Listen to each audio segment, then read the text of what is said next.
Hi, I'm going to take a moment to tell you that, like all my videos, this one too has links in the description. You could click, open, and practice for yourself. You could also use these as resources for your practical file. To subscribe, we're going to look at the idea of efficiency of algorithms, performance in terms of time, comparing efficiency of two programs, counting the number of operations that a piece of code is performing, looking at the best and worst cases, and we'll also look at the big O notation. The efficiency of an algorithm is defined as the number of computational resources used by the algorithm. For maximum efficiency of an algorithm, we wish to minimize resource usage. Time and space complexity could be considered for algorithmic efficiency. Time here is the execution time, whereas we're looking at the memory requirements when we talk about space. The efficiency of an algorithm is measured by different factors: speed of the machine, compiler and other system software tools, operating systems, programming language used, the volume of data input are some of the factors.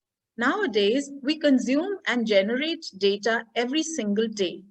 Therefore, it's important that algorithms must be good enough to handle operations in large volumes of data. Programming performance is defined as inversely proportional to the execution time. Therefore, less execution time means better performance for the program. Let us now look at two programs written in Python code to calculate the factorial of a number. One uses iteration, whereas the other one is using recursion, and we're going to compare their performance based on the execution time. We're going to use a time it method. The time it method is available in the time it Python library, and it's used to get the execution time for a short code. The library runs the code statement 1 million times and provides the minimum time taken from that set. It is a useful method that helps checking the performance of a code. We'll now import the timeIt module and use the timeIt function from this module, to which we'll pass test underscore code1, which is assigned a docstring containing the factorial function using iteration.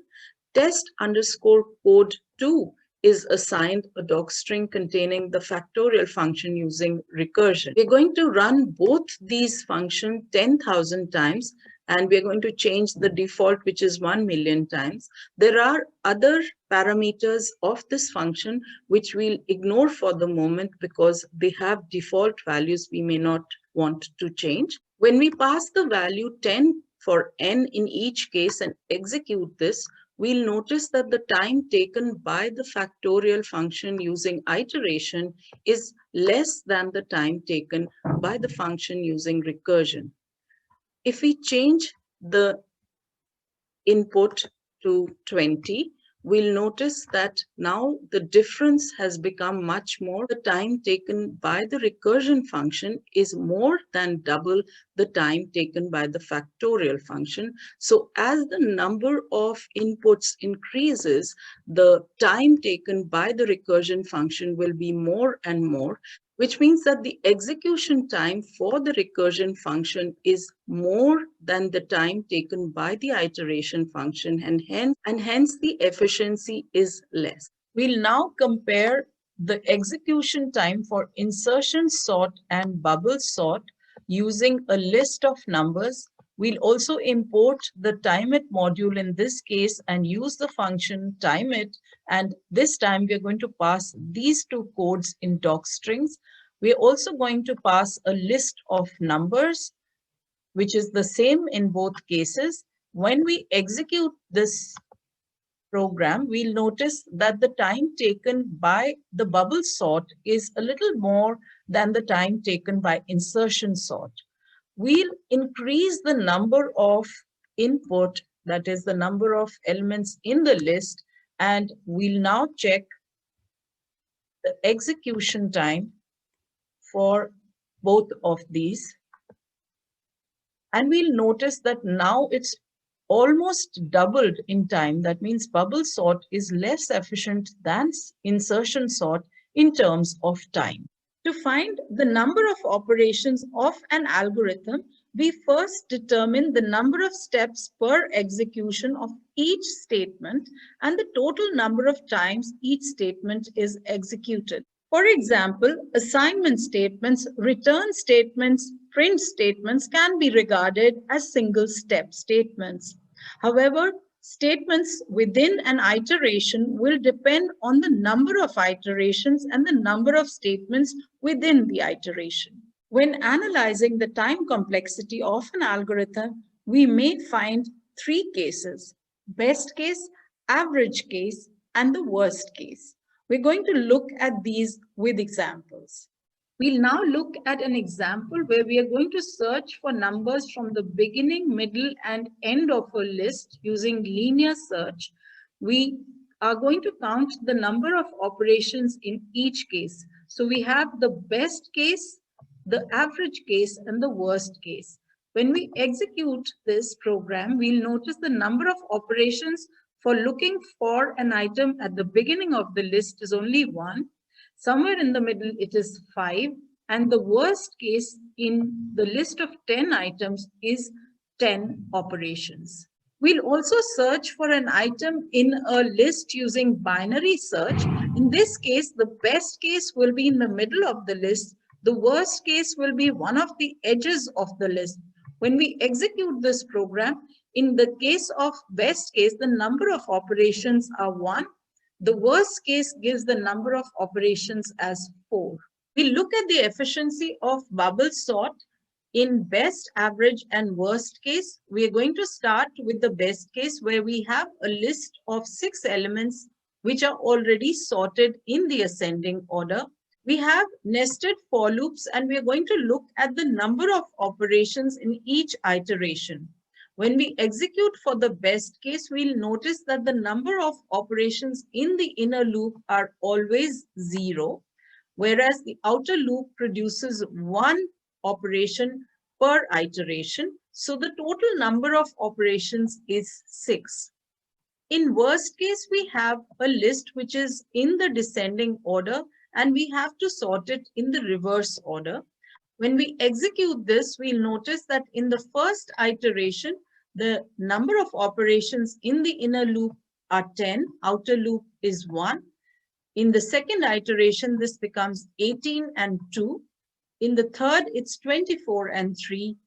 In the fourth iteration, you have 28 operations in the inner loop, 4 in the outer loop. In the fifth iteration, this is 30 and 5.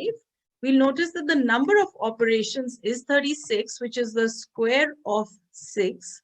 So in worst case, the bubble sort will give us n square operations. We'll now look at an average case, which is a list which is neither sorted nor in the reverse order. And when we execute this, we'll see that the number of operations here will be something between 6 and 36. That is the best and the worst case number of operations. We'll now count the number of operations in insertion sort for best, average, and worst case. We take a list of 6 elements and these are already sorted. So this is the best case. When we execute this, the number of operations will be 5, which is the minimum. And that's because the inner loop is not performing any operations or swapping. We'll now look at the worst case where the list is in reverse order and we're going to use insertion sort to sort it in ascending order. When we execute this, we'll see that the number of operations are 35, which is the maximum number of operations for 6 elements. We now look at the average case where the list is neither in ascending nor in descending order. And when we execute, we'll find that we'll see the number of operations will be between 5 and 35. So earlier in the video, I had used the time it method to check the efficiency of a program. There we'd also seen that as the number of inputs increase, the time taken to execute a program also increases. And this brings us to the big O notation. We'll now look at the big O notation, which is a metric used to find the algorithmic complexity. Basically, big O notation signifies the relationship between the input to the algorithm and the steps required to execute the algorithm. We'll now look at various time complexities and the big O notation for each. We start with constant time, which is written as O1 or OC. And an example for constant time can be finding greater of two numbers. Another example of time complexity is linear time, which is written with the big O notation ON. And examples for linear time can be a for loop which iterates n times, or searching for an element in an unsorted list.